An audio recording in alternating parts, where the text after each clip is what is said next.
Asem Yi Di Ka. Asem Yi Di Ka. Asem Yi Di Ka. Inna Beka.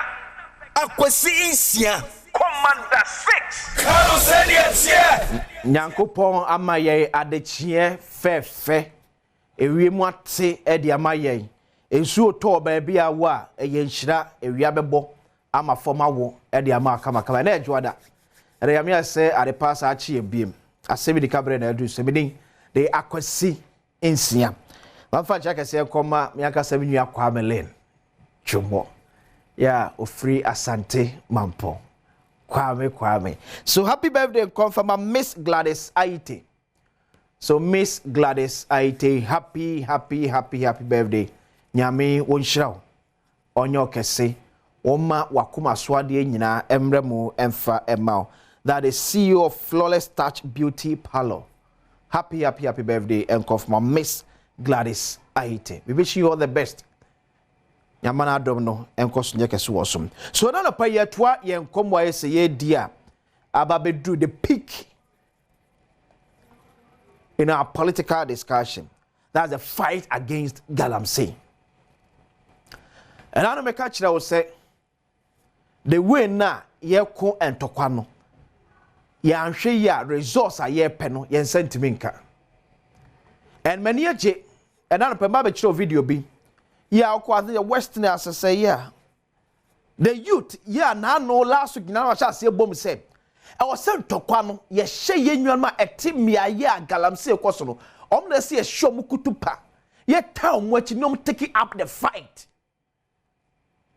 And cry demonstration here, but I'm telling you, yeah, see and cry demonstration, we won't get any result. No.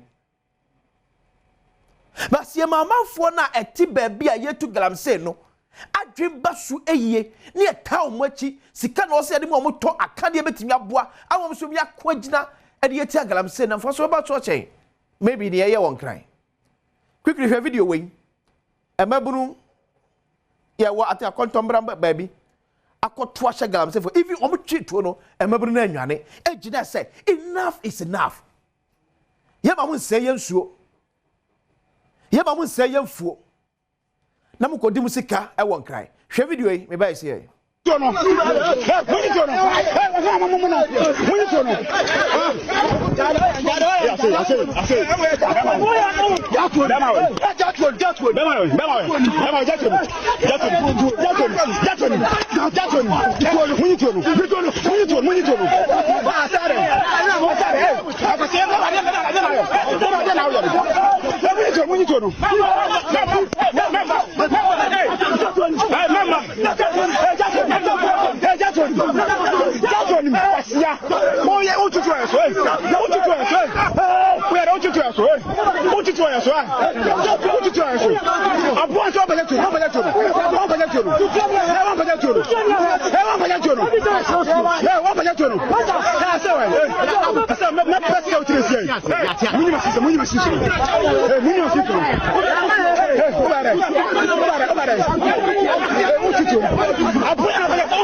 Okay, so after this, ebimusu atoa so mama wura Galamsey site.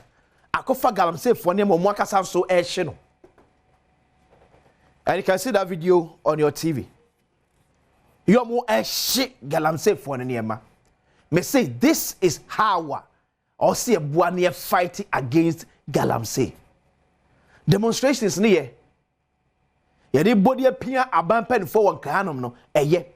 But the real adwuma na I say ensuo no eye nipa bi na eye. Eltibitu na man for taka say, "Oh boys na wo Galamsey site na chichom no, emfa so bi amaso anya no kre." It's never true. Because the boys na wo pomu no say, "Kromafo asodo omo so, yiro mo, eno mo esi ani a, sika ni betin kran, no de sika ekọ. Some boys no emfa nkongura mu a, onye bi ma ne emfa nkọ biem."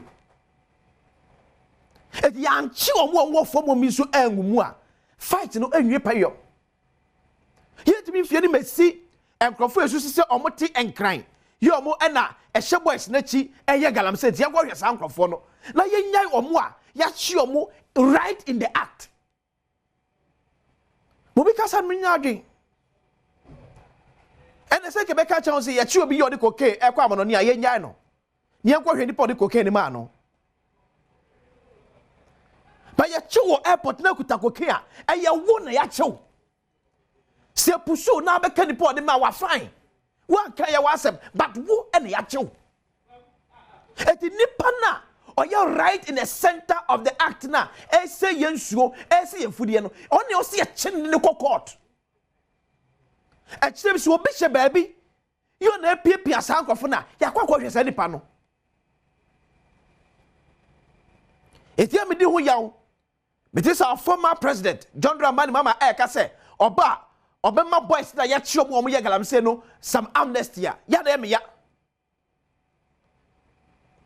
one akwakoche you are using your figment of imagination say bia kwati say na mo muska dia kwato de ma e de begu enso ni so say no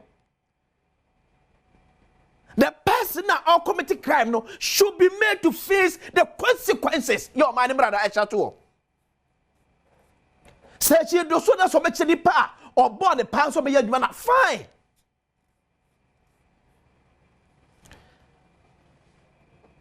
Mami show information be from Minerals Commission. Mami data no. The number of my small scale mining licenses or my Ghana issue from 2012 to September 24, 2024.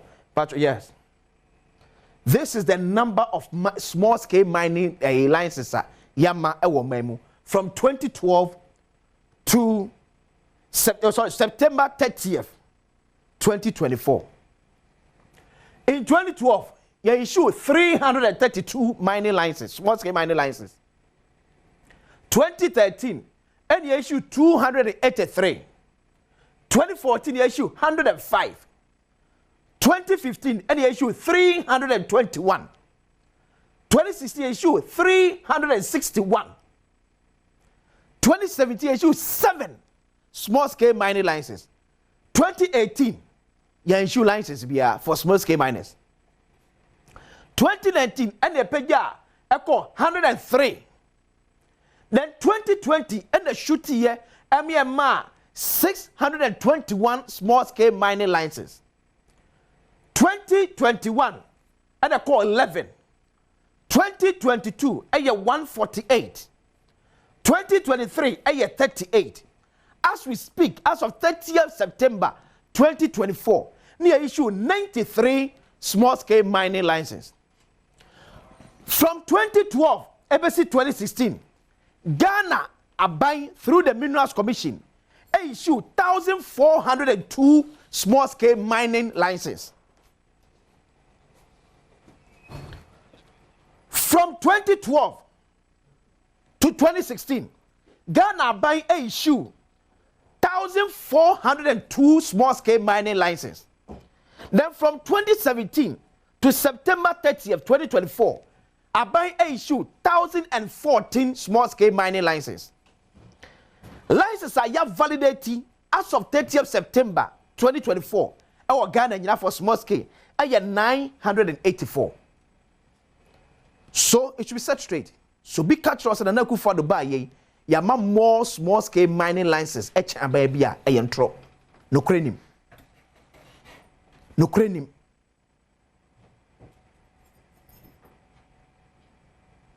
Medika ka se ekona ye kono ye de amanyo sem e bata ho a obiye no obeko. There's also a challenge whereby I say ye campaign be war and crying against Galamsey. That campaign no is different from the kind of campaign in our rural communities where the Galamsey actually is happening. It will be a penny be one crying. Or see a ban small scale mining. Sa penny cronan pen for could do baby Galamsey na. Also, oh Galamsey ba you better find no near to the ye. Ye me you and ye you. Near Debbie. Ye nyama your seven de bata small scale mine Galamsey e kono ho a e be ye den de among my Ghana se betime to ase Because political parties are formed on the basis of winning political power. It will be no better than say, Sebi on to an amobia, a bebo man, so politically, and you're white for the party. So if the idea to say, as some mind, at the case of and now, so we are dealing with it. Let's deal with it holistically. Let me inquire, say, me NDC ninety. Me can say, I won't cry. But because do baby a small scale mine and dia, Macassan for fro.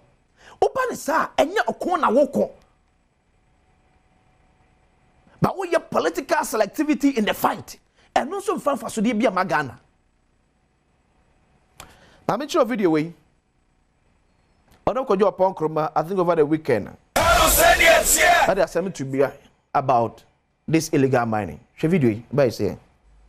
Then people say, "Opa, to a good year with Susono, Yen Esan say, catch on, say, Omunya, Omuntuaba, Emma.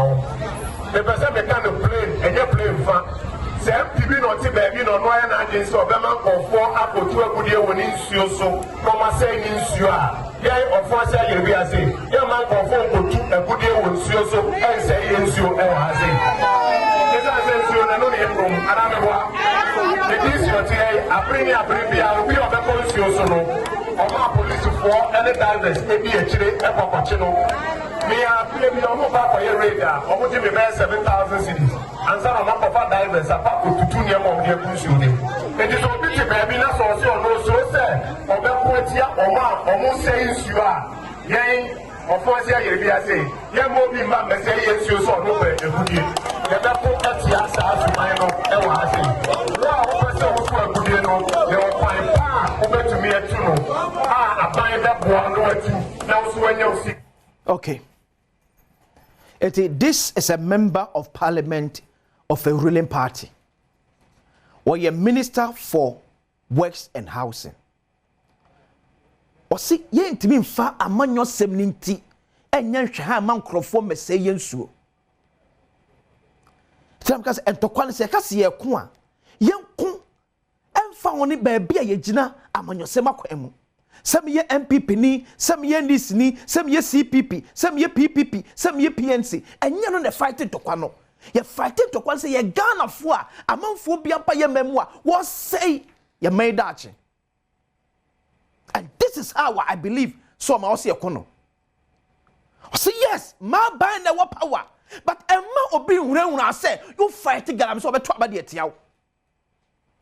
And until so opposition and take advantage for your campaign say be ba me why Galamsey.